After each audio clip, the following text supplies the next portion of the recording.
Chest pain is very important symptom. Almost 40 to 50% of patients in the emergency room or in the OPD clinics, they present with the chest pain. Why chest pain is so important? Because it can be life threatening. Chest pain is the most important symptom of stable and unstable ischemic heart disease. So, if the chest pain is there to a person who is having the high risk, one has to rule out or confirm the diagnosis of cardiac ailment and give the proper treatment.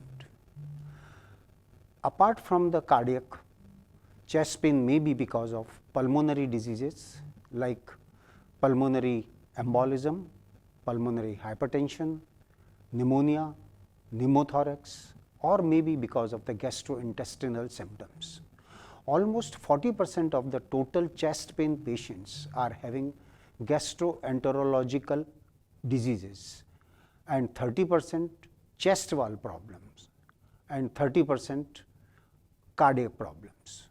So, cardiac problems are most important where it can be life threatening, and especially when it is an unstable situation like non-ST elevation myocardial infarction or ST elevation myocardial infarction, which we in general we say it is a heart attack or it is a myocardial infarction. In that situation, it has to be confirmed at its earliest possible by ECG and cardiac markers.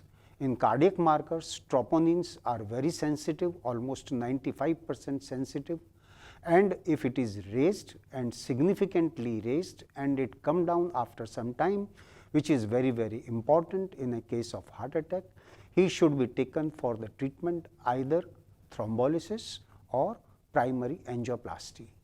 In primary angioplasty, patient has to be taken for the angiography, and usually in acute myocardial infarction, one of the artery of the heart is totally blocked and it has to be opened with the wire, balloon, and then a stent can be deployed over there at the blockage site.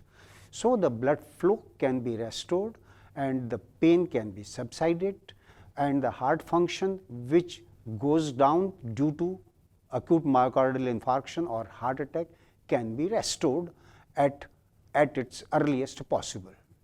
So, these are the cardiac problems. In non-cardiac problems, you have to diagnose and give the treatment accordingly.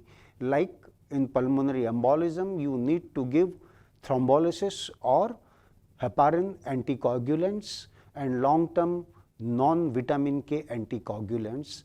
In pneumonia, you have to give antibiotics to treat, you have to give symptomatic treatment. In cardiac or in the chest wall problem or in gastroenterological problem, there also you need to give symptomatic and supportive treatment to cure and to give the relief to the patient.